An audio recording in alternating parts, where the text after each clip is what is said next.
Depois ele fala das 7 trombetas, você tem 7 pragas. Aí tem um miolo de tudo, que é Apocalipse capítulo 12 a 14. Tá. Que vai falar de 3 personagens muito interessantes. O dragão, a famosa besta que é o anticristo, e os 3 anjos que voam no céu.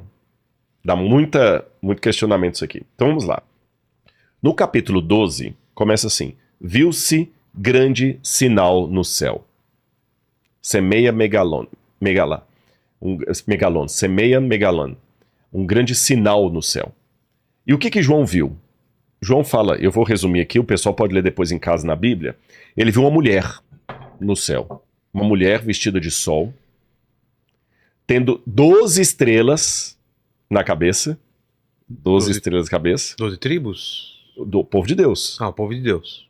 E uma lua debaixo dos pés. Eu acho que tem uma foto da mulher aí, olha lá.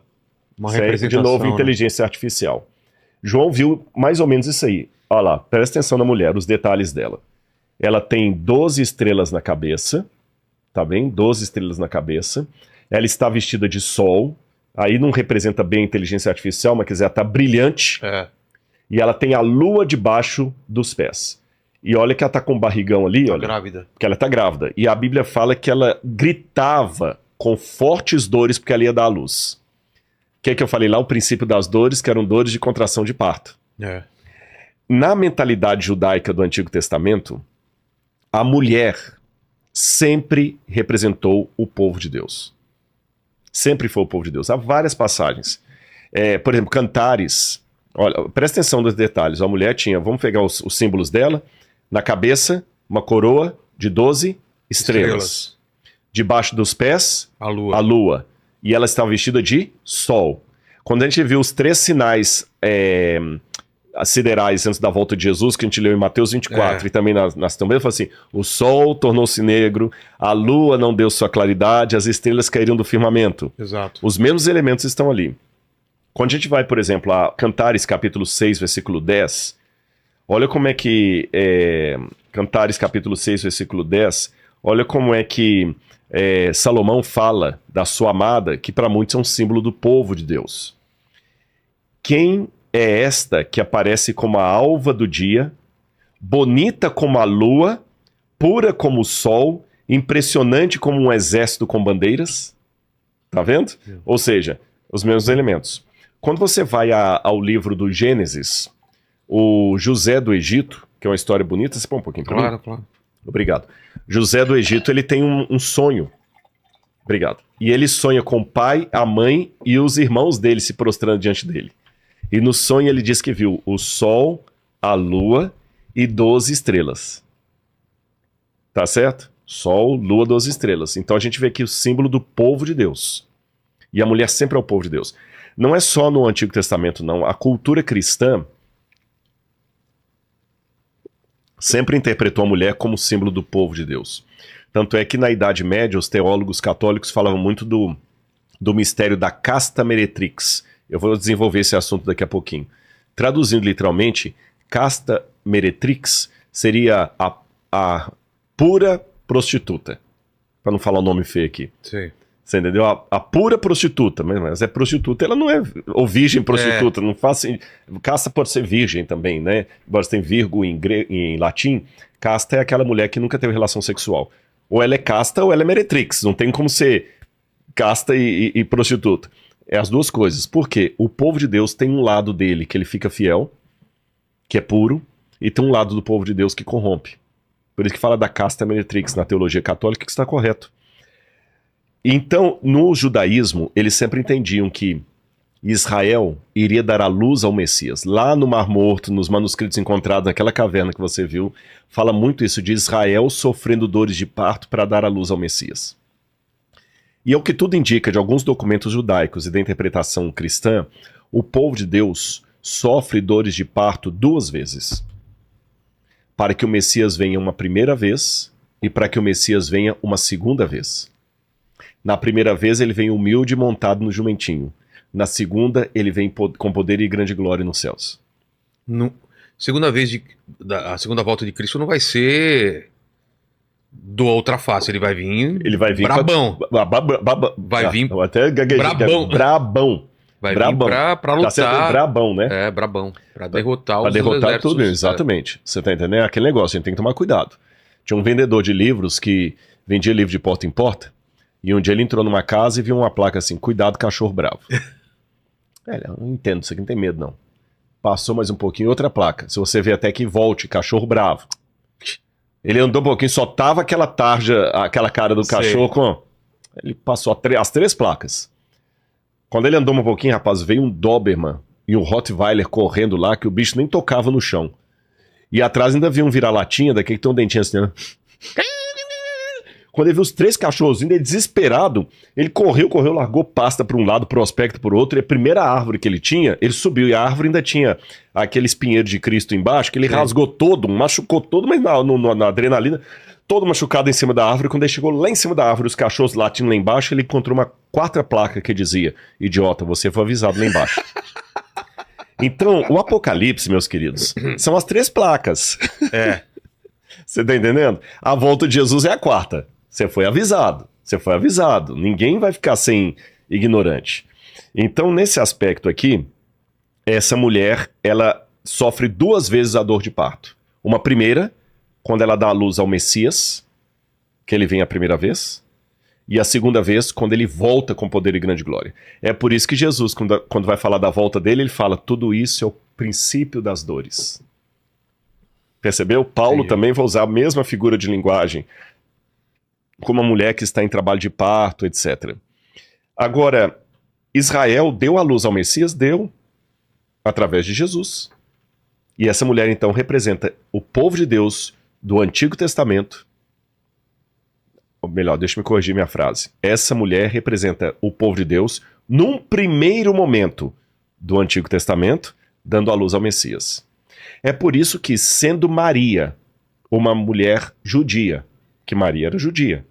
Maria era judia. Sendo Maria uma mulher judia da tribo de Judá, que dá à luz a Jesus, e ela é perseguida por um tirano chamado Herodes, que mata todas as criancinhas de Belém, que queria achar a criança para matar, esse quadro é revivido por João aqui. Porque João fala que vê a mulher vestida de sol, e ela está sendo perseguida por um dragão. Tem a imagem do dragão aí? Olha a imagem do dragão. Eu vou ler enquanto ele coloca a imagem assim. Viu-se também outro sinal no céu, e eis um dragão grande vermelho com 7 cabeças e 10 chifres, e nas cabeças 7 coroas. A sua cauda arrastou a 3ª parte das estrelas do céu, as quais lançou para a terra. E o dragão se deteve diante da mulher que estava para dar à luz, a fim de devorar o filho dela quando nascesse. Deixa eu explicar uma coisa aqui antes de continuar. Existe uma... Conseguiu colocar o dragão? O dragão diante da mulher para devorar o filhinho dela que está para nascer. Estão vendo aí? Olha, se a inteligência artificial hoje faz tudo, né? Existe uma coisa também para o pessoal entender, chama-se Midrash. Parece até bolacha de chocolate, né? Midrash. Comam bolachas Midrash. Bolachas Midrash, feita do mais puro leite de coco. Midrash, na verdade, vem do hebraico darash, ou derash, que significa interpretar. Uma das maneiras que Deus tinha de revelar a profecia para o povo era misturar a história do povo de Deus com a história do Messias de Deus.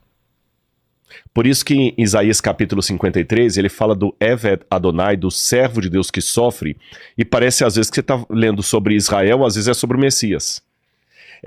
Lá no Novo Testamento, o profeta fala o seguinte, e Jesus saiu do Egito para que se cumprisse o que fora dito por intermédio do profeta. Do Egito chamei meu filho. Mas ali no Antigo Testamento, o Egito chamei meu filho, eu chamei Israel do Egito. Mas aqui ele fala, e chamei o Messias do Egito. Por que isso? É porque Deus se importa tanto conosco que a nossa história também é a história dele. De dor e sofrimento. Quando, por exemplo, o apóstolo Paulo, que na época se chamava Saulo, estava perseguindo a igreja, ele viu uma luz diante dele no caminho de Damasco, e a luz falou assim, Saulo, Saulo, por que me persegues? Atos 9, verso 6. Curioso, Paulo não estava perseguindo Jesus, ele estava perseguindo a igreja. Mas ele falou, porque me persegue. Seria mais ou menos como se alguém fizesse mal para o Noah e você vai lá tirar satisfação. O cara, não é que esse menino é não. Meu amigo, mexeu com meu filho, mexeu comigo. Mexeu com meu filho, mexeu comigo. Então com Deus é a mesma coisa. A história do povo mistura com a história do Messias. Tá certo? Então João está vendo a história do povo de Deus misturada com a história do Messias. E como Maria era uma judia que deu à luz a Jesus e ela também foi perseguida por Herodes, a Igreja Católica, então, com base nisso, tem uma imagem de Maria que quem for católico que está assistindo vai reconhecer. Você que tem aquela imagem aí que eu pedi? Olha essa imagem, chamada Nossa Senhora da Assunção. Ela mostra Maria, olha lá, esse é um quadro católico. Ela tem Maria Pisando na lua. pisando na lua, com a coroa de 12 estrelas na cabeça, tá bem? Só que ela já não está mais grávida. Algumas imagens de Maria, Nossa Senhora da Assunção, ainda mostram o dragão debaixo dela. Que eu já vi em algumas igrejas católicas, tem imagem de Maria, ela sim, e debaixo dela uma serpente toda assim retorcida, porque é o dragão. O dragão e serpente é a mesma coisa aqui. Entendi. Então, recapitulando, é o povo de Deus que dá luz ao Messias. E o dragão, quem que é? Os inimigos do povo de Deus.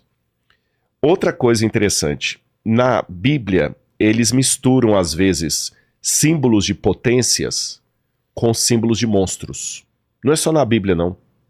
Se você for estudar a arqueologia da Pérsia, da Babilônia, mesmo do Egito, ou até Roma, você vê que eles simbolizavam os grandes poderes por grandes monstros. Então, se eu quero falar, por exemplo, dos Estados Unidos, eu vou falar de um monstro.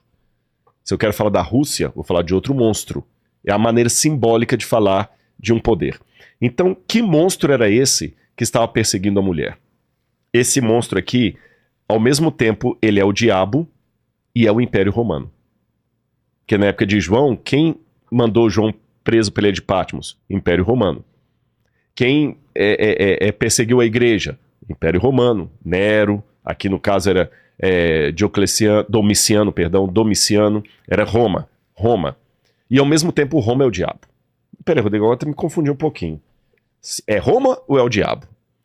Veja bem, nós com o nosso olhar carnal, a gente só vê a pessoa agindo. Por exemplo, eu só vejo Lenin matando um monte de gente, mas o profeta vê Lenin e o diabo agindo através de Lenin. Entendi. Eu vejo apenas um grande pregador do evangelho, mas o profeta vê o pregador e o Espírito de Deus falando através daquele pregador.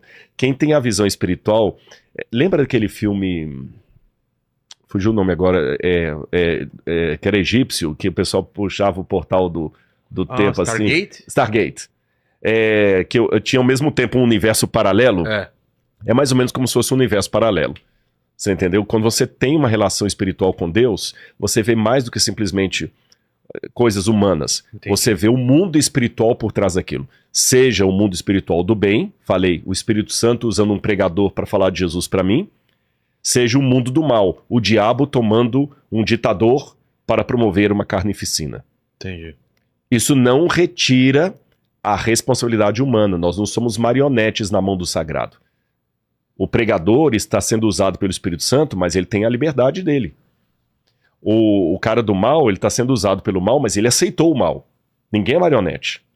Então aqui, o dragão é ao mesmo tempo o diabo e é ao mesmo tempo Roma, que o diabo estava usando para perseguir a igreja, para perseguir a mulher, para perseguir o povo de Deus. Aí diz que quando o dragão tentou devorar a criança foi arrebatada. O Apocalipse fala que a criança foi arrebatada e foi até o trono de Deus. E quando a criança foi ao trono de Deus, o que aconteceu? Aquela mesma mulher, ela fugiu para o deserto. Então olha a cena. Aqui está a mulher, ela dá a luz ao bebê, o dragão quer devorar o bebê, não consegue porque o bebê é arrebatado para o céu. A mulher foge para o deserto e o dragão vai para o céu atrás do bebê. Só que quando o dragão chega no céu, ele dá com burros na água. Porque ele chega no céu e não é um bebê que vem recebê-lo, é Miguel. Opa! Miguel e seus anjos vieram pelejar. E olha o que diz aqui a Bíblia. Que derrotou... Que derrotou o dragão. Estourou um terço do céu, né? Exatamente. Lembra que o dragão arrastava a terça parte das estrelas do céu? Então estourou guerra no céu. Miguel e seus anjos lutaram contra o dragão. Também o dragão e seus anjos lutaram, mas não conseguiram sair vitoriosos e não havia mais lugar para eles no céu. E foi expulso o dragão, a antiga serpente que se chama Diabo e Satanás, o sedutor de todo mundo. Ele foi atirado para a terra e com ele os seus anjos. Tá fazendo uma ligação com a serpente Bingo! do pecado original. Exatamente. E olha que interessante, se a gente lembrar do pecado original, a gente lembra 3 coisas que estão ligadas aqui. A Bíblia, ela conversa, essa intertextualidade, a Bíblia, os capítulos conversam. Lá no Éden, você tinha uma mulher. Certo. E uma serpente. A serpente falou com a mulher, vocês serão iguais a Deus. Não foi o que a serpente falou? Se comer do fruto, vocês vão ser iguais a Deus. Interessante que aqui, o ser que combate a serpente no céu e a expulsa, chama-se Miguel. Sabe o que significa Miguel? Não. É um nome em hebraico. Mi, em hebraico, é quem. Mi pode ser quem ou de onde, mas aqui no caso é quem. Então, Mi-ra-el. Quem é como Deus? Que é uma pergunta retórica. Ninguém. Entendi. Miguel significa em hebraico, Mihael, ninguém é como Deus. Porque seria uma resposta para seria uma resposta para o Lúcifer, para a serpente. Essa passagem, o nome Miguel, desmente a fala da serpente. Vocês serão iguais a Deus. Não, exato. Ninguém é como Deus. Quem é como Deus? E mais, lá ele prometeu, eu colocarei inimizade entre você e a descendência da serpente. Entre o seu descendente, Eva, e a serpente. Qual? O que quer dizer isso? Vamos lá. Vamos ler primeiro o texto de Gênesis, capítulo 3, onde Deus falou essa promessa para Eva logo depois da queda. Que isso aqui é lindo, porque Eva foi a primeira a comer do fruto, depois que Adão comeu.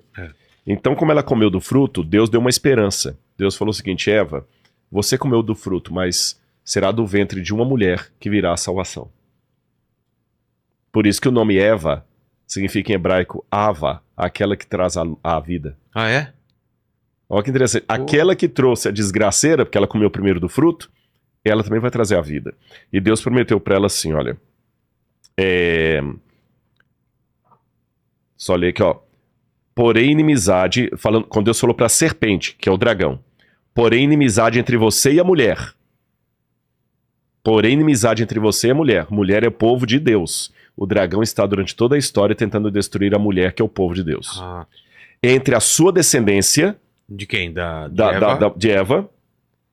Perdão, entre a sua descendência da serpente. E o descendente dela, da mulher. Tá falando de Cristo? De Cristo. Esse lhe ferirá a cabeça, e você lhe ferirá o calcanhar. Então, serpente... eu vou colocar inimizade entre a sua descendência e o descendente da mulher. Esse vai ferir o calcanhar. Aí aqui eu vou entrar num ponto polêmico. Então, Cristo pisa na cabeça, mas tem o calcanhar? Por que o calcanhar? O diabo feriu Cristo na cruz. Ah, tá. Mas a vitória final... é de Cristo. Tá. Mas ele feriu o calcanhar. E feriu o calcanhar e no encalço do outro. Sabe? Fala de Dan, que é aquele que fica no encalço dos outros. Então a gente vê um retrato claro entre isso aqui e Apocalipse capítulo 12. Entendi. Agora a serpente é expulsa do céu. Ela é expulsa. E quando ela é expulsa, tem uma vitória no céu. A galera grita, comemora e fala assim, agora... Aí fala assim, olha... ele foi atirado para a terra, ele e seus anjos. Então ouviu uma voz forte no céu proclamando, agora veio a salvação e o poder e o reino do nosso Deus e a autoridade do seu Cristo, pois foi expulso o acusador de nossos irmãos, aquele que os acusa diante de dia e de noite.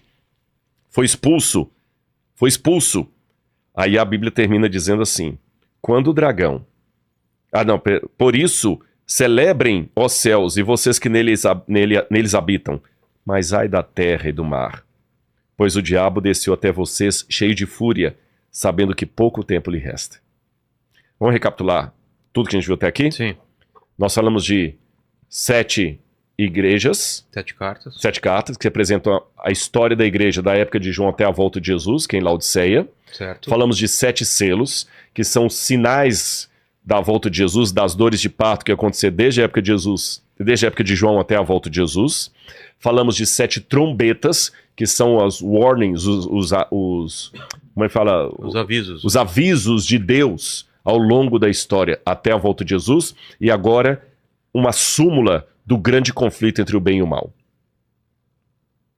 Entre a luz e as trevas. Quando o diabo peleja com... E olha que interessante. Ele briga no céu e reverbera na terra, né? Ele briga com Miguel. E reverbera na terra. Por que reverbera na terra? Quando ele desce para a terra com fúria, sabendo que pouco tempo lhe resta, ele traz o conflito do céu para a terra. Entendi. Você entendeu? E como no céu ele tentou enfrentar Miguel com seus anjos, na terra ele tenta enfrentar o povo de Deus com aqueles que aceitam participar do reino dele. Então, nós estamos num grande conflito, nós estamos numa guerra espiritual entre as forças do bem e do mal, e os dois lados querem você e a mim. Gente, isso que está falando é muito sério. Você que está em casa, a Bíblia é coisa para... Não, vou te contar. Se esse livro estiver certo, você só tem 2 posições, ou contra Cristo ou a favor de Cristo. Não tem meio termo. Ficar neutro é já estar em oposição.